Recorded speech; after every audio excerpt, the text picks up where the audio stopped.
Welcome to episode 2 of this mini-series exploring how states respond to civilian harm from their own military operations. I'm your host, Mae Thompson from Ceasefire, the Centre for Civilian Rights, and in each episode we'll be joined by leading lawyers, experts, practitioners and military personnel to discuss the evolving landscape of military accountability, the gaps in existing redress mechanisms, and the potential for a UK civilian harm redress scheme. This mini-series is part of a joint project by Queen's University Belfast, University College London and Ceasefire aimed at advancing legislative amendments that will provide reparations for civilians harmed by the UK's involvement in warfare. The project is funded by the UK Research and Innovation Arts and Humanities Research Council. In today's episode, we'll explore victims' perspectives on reparations and how they should inform states' policies. To do this, I'm joined by Bonyan Jamal, a Yemeni lawyer and activist, Christine Beckley, Deputy Director of Amnesty International's Middle East North Africa office and Director of their Beirut office. Christine is a human rights lawyer and researcher who has been a strong advocate for reparations for civilians in Yemen. And Professor Luke Moffat, Chair of Human Rights and International Humanitarian Law at Queen's University Belfast and leading expert on reparations for civilian harm.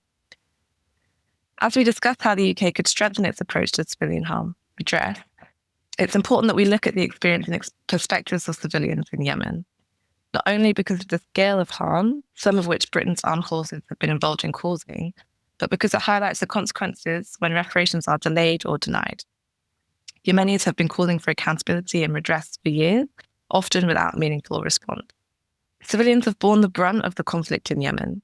They have suffered not only from the direct effects of armed attacks, but also from the reverberating impact. The humanitarian situation has been described by the UN as one of the world's worst crises. Welcome all of you to the podcast. Thank you for joining me. Bonyan, perhaps I could start with you, and you could start by telling us about the types of harms and abuses faced by the civilian population in Yemen. Thank you, May, and I'm happy to be here and having this conversation with you, Christine, and Professor Luke. To speak about the types of violations and abuses we have to, and which leads to what kind of redress and accountability we want to have in Yemen, it's important to say that this conflict has been going on for 11 years. And this in itself, the time of violence and war, that it stretches out for 11 years is on itself a type of abuse. And that leads to the first kind of abuse and violations, which is the psychological harm against civilians. You can see going through the daily life how almost everybody is affected. And the continuing violence and the on and off of it puts on a very big toll into the civilian psychological well-being. It was very, very, very hard for almost everybody I know to hear the airstrikes again, because there was a point where it stopped. The coalition, the UAE KSA coalition stopped. There was a ceasefire. There was talks of peace, transitional justice, and these very nice words. And then all of a sudden, violence escalated. And then we are, after almost 2 years of that stopping, we are hearing the airstrikes again. We are hearing the bombs again. And that in itself affects the psychological well-being of almost everybody. The other thing is that, and it has to do with how long the conflict has been going on, is the economical toll of the war, of the violations. And this deserves a sit down on why is this happening? Why are salaries not paid? Why are the goods not entering? Why is there a very huge inflation into the currency? Okay, there is airstrikes, there is war, but why is there starvation? Why is there blockade? Why is there this kind of harm? It is illegal. It shouldn't exist, even in the context of a war. And this is what hits civilians the hardest, because after 11 years, people have lost their savings. They have lost their plan A, B, and C to be able to provide to their families.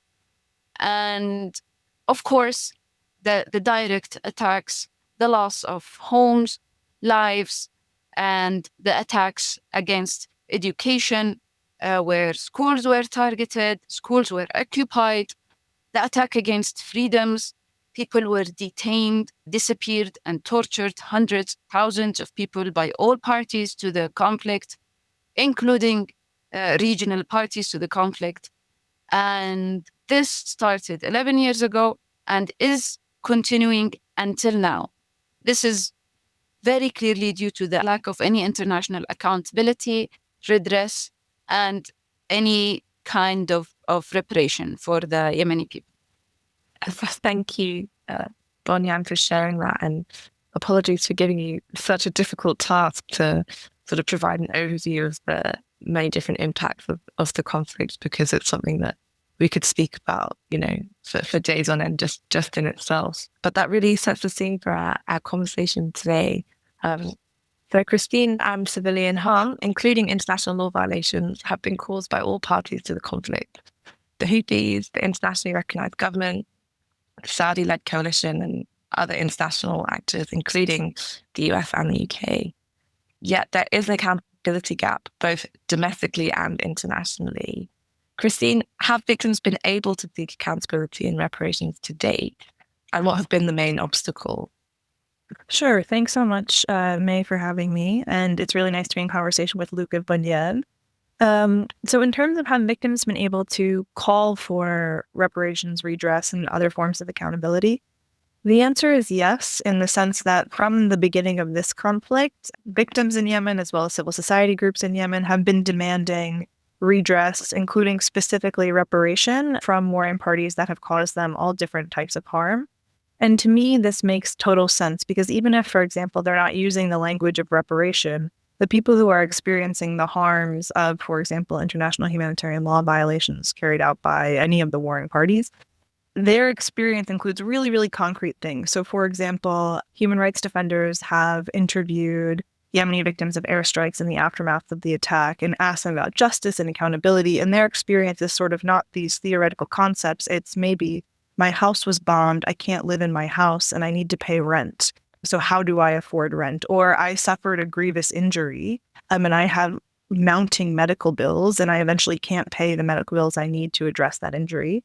And similarly, I think one of the demands that has come out clearly over the years is not just for kind of monetary or material compensation, but also acknowledgement of wrongdoing. And you've seen this through a variety of different studies and conversations that people have had with victims in Yemen. So the demands are there, but you also asked what the obstacles are. And I want to sort of lay out just a couple of different obstacles. So I would say obstacle number one is that in the context of the conflict in Yemen, people demanding justice, accountability, reparation from any of the warring parties have faced really significant repercussions. So that might be detentions, threats, harassments, and that obviously dampens their ability to achieve justice and reparation. Another obstacle is that some of the warring parties are not in Yemen, so they're not proximate to people. So say, for example, you could talk about the Saudi UAE-led coalition, you could talk about the United States, you could talk about the United Kingdom. But even if there's a person in central Yemen, Banyan may be able to talk more about this, who knows that they lost their family member in a U.S. drone strike, how do they reach the U.S.? Particularly, how do they reach the U.S. if everything on the U.S.'s website is in English and if nobody responds to the email address that is on the U.S.'s website? So there's multiple different obstacles, but I do sort of want to also note that even in the face of immense challenges, victims, civil society groups, and human rights defenders in Yemen have actually achieved some successes in the reparations and accountability space. And I want to sort of point to a few. So the first one is that from the beginning of this conflict, you saw demands for the kind of international community or other states to act to try and support efforts for redress and reparation. And while you didn't see the robust support that you would want to see, certainly you did eventually, based on these efforts, get the UN to create an international investigative mechanism into all warring parties' violations in Yemen. And I mention this in the context of reparations because then what we saw is after this investigative body was created, the pressure that it was putting on different warring parties actually resulted in these warring parties doing more on the redress question than they otherwise might have. So, for example, the Houthi armed group created redress committees. The Saudi UAE-led coalition provided some condolence payments to a tiny number of victims of airstrikes, but that's more than zero. And outside of this, you also, due to efforts, frankly, by people like Bunyan, got the U.S. to acknowledge the civilian harm of some of their drone strikes, even if they didn't then provide compensation. Now, all of these successes are limited and caveated because basically as soon as you saw that international pressure retreat, you also saw the kind of commitment of the warring parties to the little that they had already done, retreat and retrench as well. And I think at the time that we're having this conversation, it sort of bears saying that, first of all, there's been no serious attempt at reparation from any of the warring parties in Yemen. So yes, we saw these little steps, but we didn't see any real or robust reparation. There's been no serious effort from the government of Yemen to demand reparation on behalf of people in Yemen, either for its own violations or for its opponents' violations or for its allies' violations. And on top of that, we've seen an escalation in the conflict because we've had, a series of really awful U.S. strikes just in the last couple of weeks. There's really no conversation about what reparation might look like for the current escalation. And that's layered on to the fact that you've also seen a complete withdrawal of massive amounts of humanitarian funding to Yemen over the past couple of years. I reference all of this to say that the landscape is exceptionally bleak for victims demanding reparation. There are significant obstacles to them. But when they have done so and when they've found allies and supporters, they have been able to move the needle slightly in ways that have been meaningful for people who have suffered harm as a result of international law violation. Thank you so much for that very sort of comprehensive overview. I suppose my follow-up question would be then, what does your advocacy look like now? I know that you, together with Bunyan, have been sort of really engaged in this space, given the complexities of the situation, and as you frankly put the sort of bleakness of where you see opportunities. What are some concrete things that you think could happen sort of in the near future for victims that are still continuing to suffer? So one of the reasons I like the work that's being done, for example, targeting the UK, is that I do think on the reparations front, you do need basically efforts that are engaging with a variety of different states that have engaged in military action in a variety of different places to work with them on how they are working to mitigate and respond to civilian harm. That work in the US was sort of starting to bear fruit, and then you've seen this massive withdrawal over the last couple of months. But I don't think that's a reason for other states like the UK, like European states, to not sort of learn the lessons of the past couple of years and work actively to both develop their policies on civilian harm mitigation, better respond to civilian harm. And the reason I'm saying it has to happen sort of at an individual state level is because ultimately what victims end up having to do is go to individual states often seeking reparation.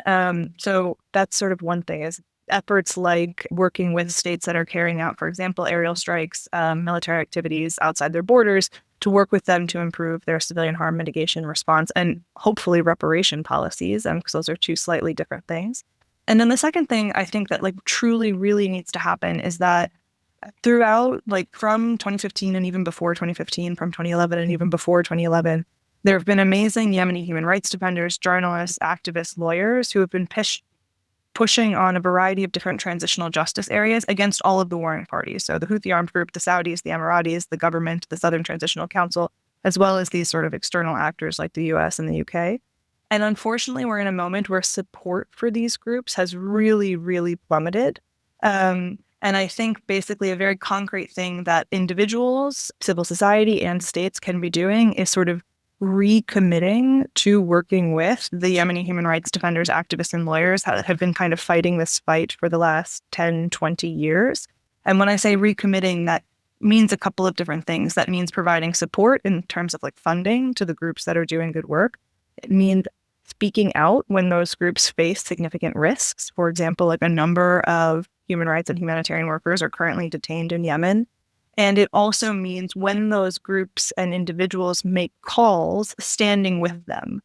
So concretely, you've seen, for example, the UN Human Rights Council, the UN Security Council, the UN General Assembly kind of just wash their hands of Yemen over the last number of years. And we've seen them do this in a number of different sort of long-term and protracted conflicts.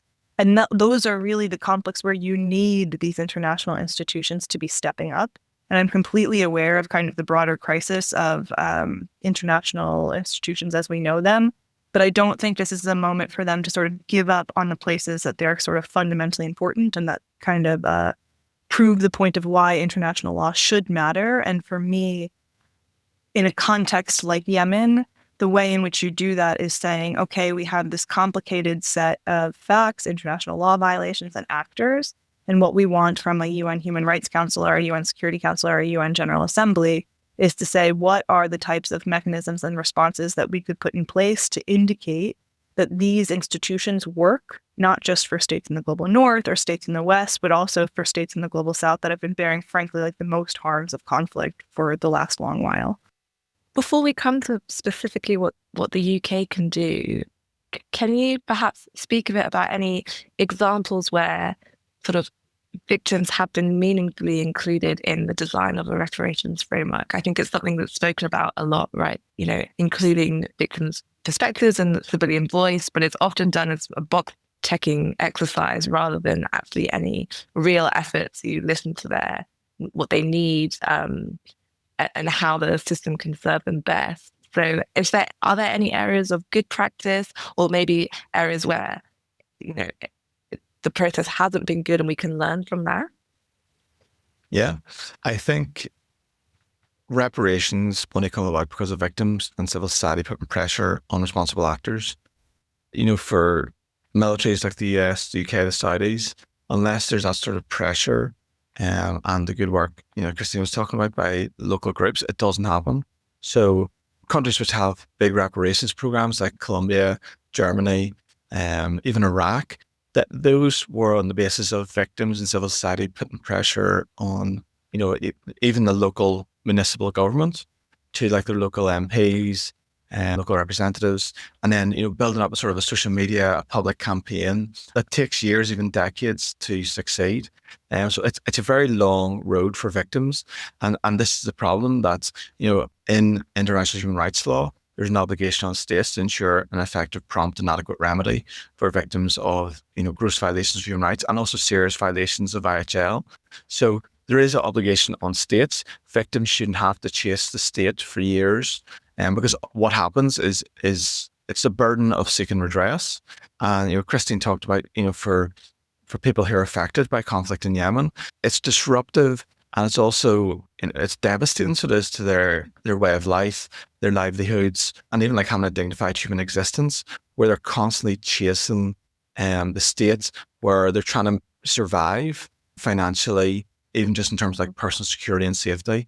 And so it's an incredible burden on victims and civilians who are harmed during conflict to sort of then seek redress, but there's nothing else for them. And I think for states, it's when we engage with states, it's not about legal obligation. When it comes to, you know, the military and like the civilian harm mitigation response action plan the US adopted and the Dutch is pursuing at the moment, those aren't based out of really legal obligation. It's more about the strategic and moral concerns that where you're killing civilians, it's going to create a grievance. That, you know, if somebody killed one of my family members and there was no legal avenue for redress, you know, you would look to an armed group just as a way to sort of satisfy that grievance, because you've got this powerful military actor who's killing with impunity. And for civilians on the ground, they're not going to know that, you know, all the precautions were taken, the site was monitored, and it was an intelligence error. You know, you probably saw over the last few days that the US bombed a detention center that was holding African migrants, and there was 68 Ethiopians and Somalis killed and 47 others injured. They were just individuals who were trying to get an income to send back to their family, and now their family has lost that breadwinner and they're left in a more dire situation. Like those are, you know, incredibly marginalized victims, and there were similar victims in Libya who were detained, tortured, and then were killed in airstrikes, thinking that they were part of an armed group or whatever. And there's no recourse. And so I think, you know, when we look at like successful reparation schemes, there is victims who are seen as more deserving or have more political pull because of where they are who they are, and for victims who are at the sharp end of like US airstrikes in Yemen, in Syria and elsewhere, they don't have recourse to legal avenues or even the proximity to be able to bring those claims and put like pressure on the US, the UK government. So I think it's difficult to look at like the Colombia example or what happens in Iraq and apply it to Yemen when there's so many barriers for victims. And I was actually, when Kristen was talking, I was thinking, the UK launched an attack yesterday on a military objective in Yemen that took out a drones factory. But the UK has got a long colonial history in Yemen. It didn't pay compensation for civilians that were killed during the emergency in the 1960s. It only paid compensation to its own personnel who suffered harm. And so this is a difficulty of, far off civilians in an enemy territory are not seen as deserving or not really a political concern for the US, the UK, and that's problematic then in terms of how we mitigate civilian harm. So then if we're looking at truly harm-based approaches or approaches that are prioritizing victims, that are truly victim-centered, what are some examples of what that practically looks like? As you said, there's a huge burden on victims if you're chasing these dates, not just legislative obstacles and procedural hurdles, but also, evidentiary barriers are often very high. As Christine mentioned, language barriers are often in place. These are in, areas where there's limited electricity and other sort of daily obstacles to pursuing accountability. So how could redress be provided in a way that actually the power was shifted and reversed?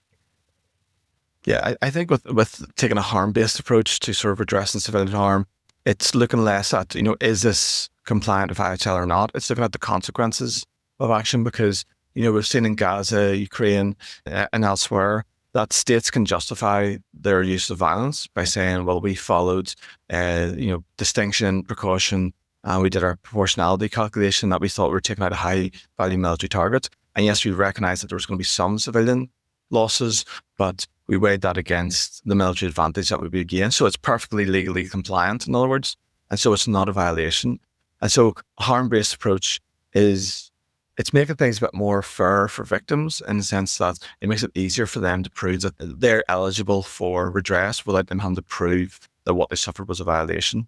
And so in Iraq, you have the 2009 military operations and other terrorist attacks reparations law, and you also have work we've done in Northern Ireland for those who were injured during our small conflict, whereby it's for the victim. It eases the burden on the victims really to make a claim that they were in a particular location and suffered certain harm as a result because of the ongoing hostilities, and there's no individual perpetrator who's identified. So it makes it easier for victims to claim.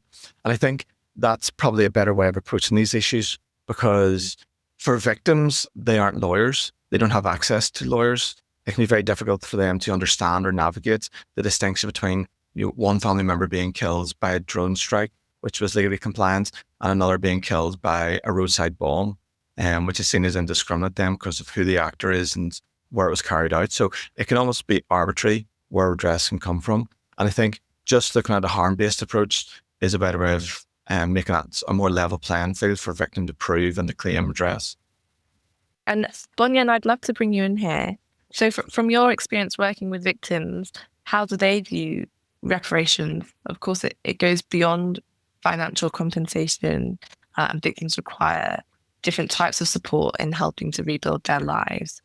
So in this current moment, what are their needs and expectations? Thank you very much for this question and for the very interesting discussion. Throughout my work, I've interviewed several victims and asked directly on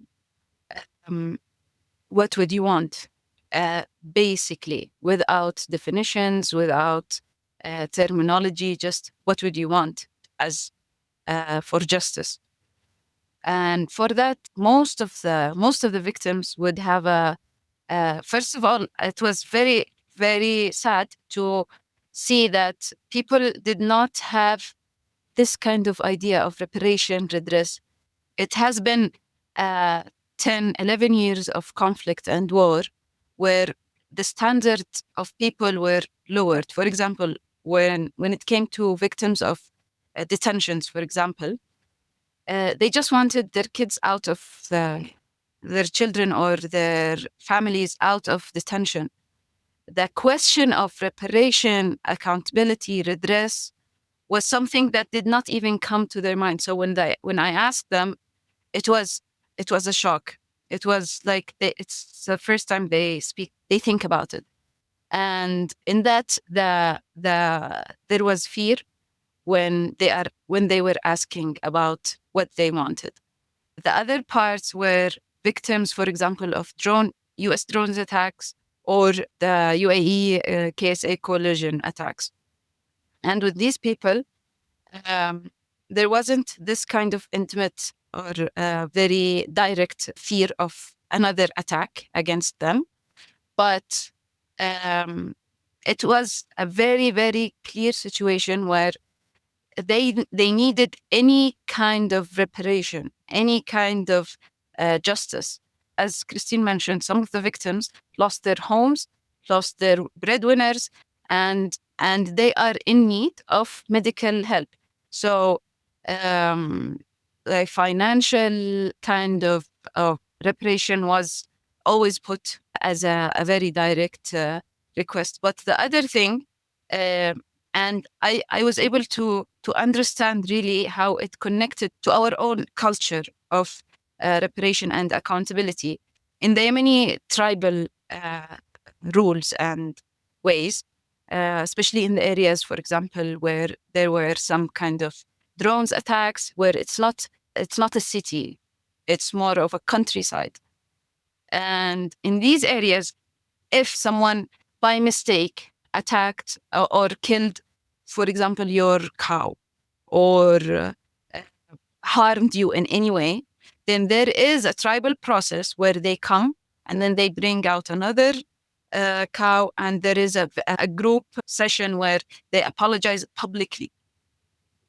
And people who had like very big drone attacks where they targeted families, or ground operations where entire houses were hit, were very surprised that nobody is even apologizing.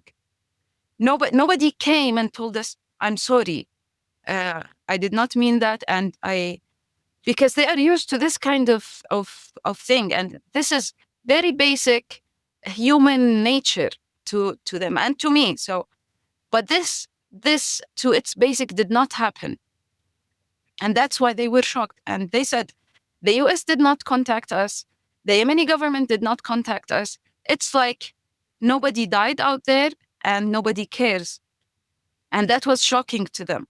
So this was a very different context, other than the financial kind of ask. They wanted somebody to be held accountable. They wanted an apology. And this was very clear, very basic, at a very human level, yet it wasn't there for some reason. You've outlined as well very clearly that, of course, the situation of every single victim is different. And particularly in such a sort of long and complex conflict, such as the one ongoing in Yemen, the experience of each victim will be different. So that requires that any sort of future scheme is able to respond to those more individual needs. So in, some cases where more community level support might be needed, opposed to rehabilitative support or financial compensation. And absolutely, acknowledgement and public apology are under the sort of UN principle, one of the key pillars of redress and reparation. And sort of Luke and Christine, I wanted to ask you, with the work that you're doing now around how the UK can strengthen its approach. We've seen in recent years that actually the UK is moving in the other direction and being very, very sort of reluctant to acknowledge the harm that it allegedly is causing in the conflict that it's engaged in, either directly through military action or through potentially sort of arms sales as well. So the question to you is how could any sort of policy or framework ensure that there is better accountability and transparency from the UK side? And then how does that better serve victims when it comes to them sort of trying to seek redress? So I think just to follow up on two things that Bunyan said by way of answering your question, May. I think, not to put too blunt a point on it, but one thing that I think is worth reiterating, we were just in London and having conversations about redress and reparation in the context of the UK. And what comes up a lot in those conversations is sort of the potential financial burden of providing redress to civilian victims. And it always really strikes me, perhaps just because I've worked on Yemen for a long time, but in the context of Yemen, if you take a step back, at a very simple level, what has been happening is that some of the world's wealthiest countries have been bombing one of the world's poorest countries for a number of years. And there's this sort of myth that if we don't provide any sort of redress, whatever form that is, that then the kind of harm disappears. But that's not actually what happens. It's just the harm stays where it landed on the people who really cannot afford to sort of take that cost on, because they're probably already dealing with a bunch of things. Because even in the context of Yemen, a lot of the places, Luke brought up the most recent strike, but a lot of the places where drone strikes have been carried out in particular, but also airstrikes have been in places that are within Yemen, sort of more rural, vulnerable people who like really could use support and redress when they're sort of forced to bear these costs. So that's just one thing. And then the other thing I really wanted to emphasize that Bunyan said, in terms of thinking about what we would want to see from a state like the UK and how you make a victim-centered approach, I think that sometimes people want to reduce that to, well, just ask the victims what they want, and then that will sort of allow for us to decide what a victim-centered reparation scheme is. But I really want to emphasize what Bunyan pointed to, because I've heard that over and over again in the Yemen context, which is that you need to keep in mind that what people will tell you they want in terms of justice, redress, or reparation is not necessarily what they deserve. It might just be what they imagine to be possible given what they've experienced. So for example, as the conflict has gone on, maybe right in the aftermath of an attack, someone would be demanding like real justice, real reparation, but then years pass and they don't receive anything.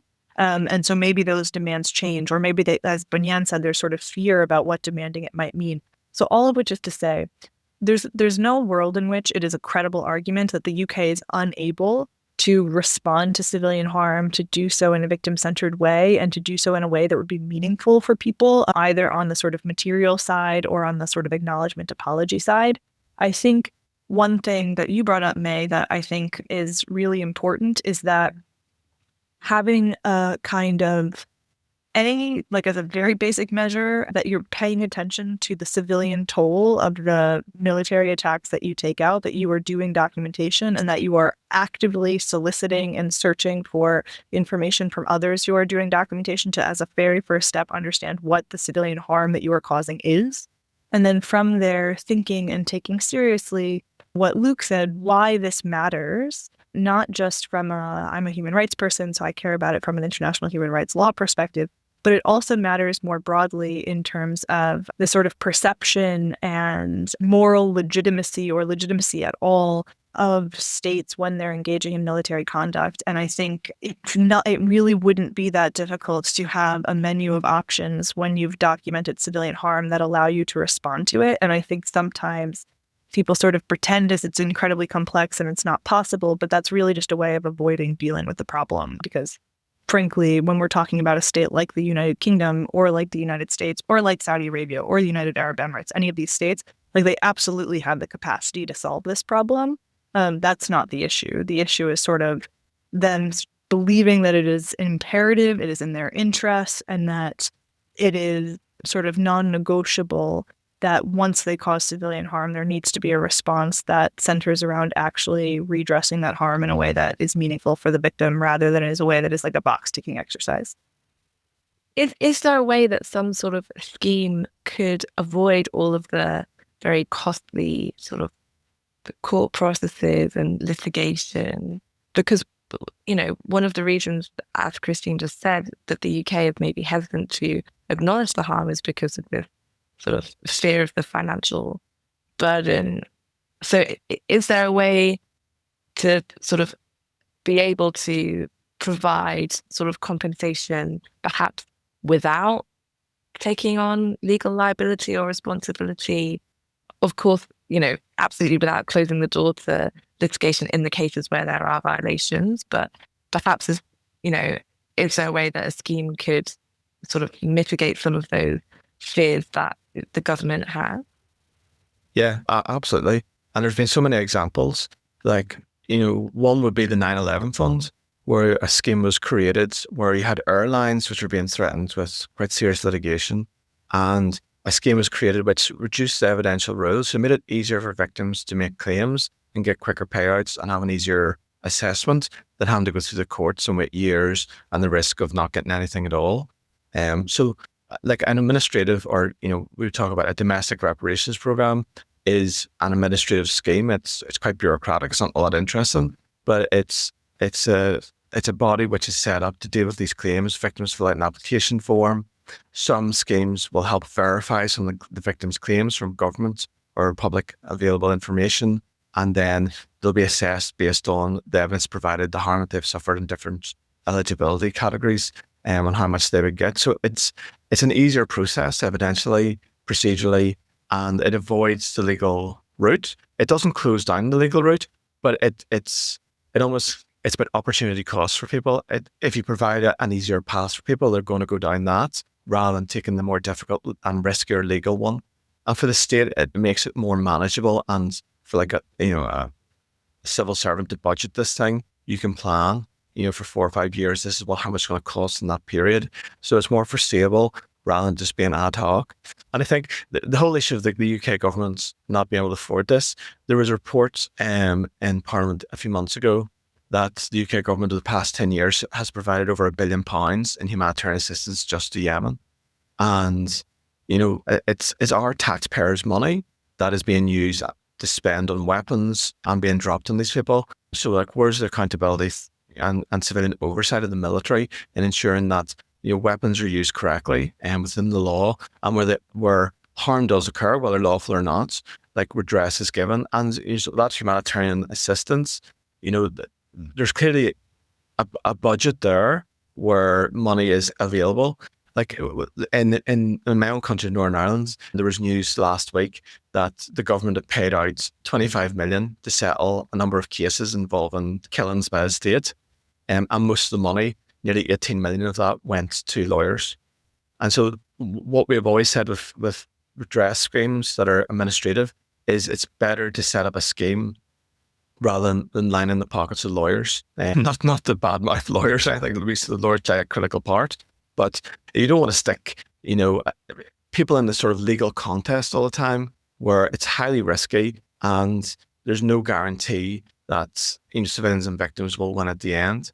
So I think there's a broader point here about reparations. Reparations aren't just about money, and it's not just about having access to a legal remedy.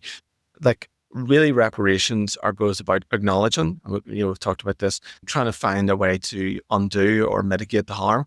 But importantly, they're also about guarantees and non-repetition, of ensuring that these violations don't reoccur. And so doing like the casualty counting, doing the sort of acknowledgements, doing the compensation is part of a broader culture of practice for the US, the UK militaries to make sure this doesn't happen again. That's, we aren't just constantly producing victims in sort of military interventions.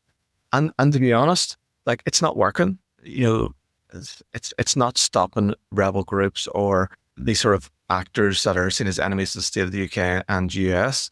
It is, continue to entrench grievances in a lot of these countries. And also, as Christy highlighted, poverty for these people who are suffering the sharp end of the UK and US's foreign policy.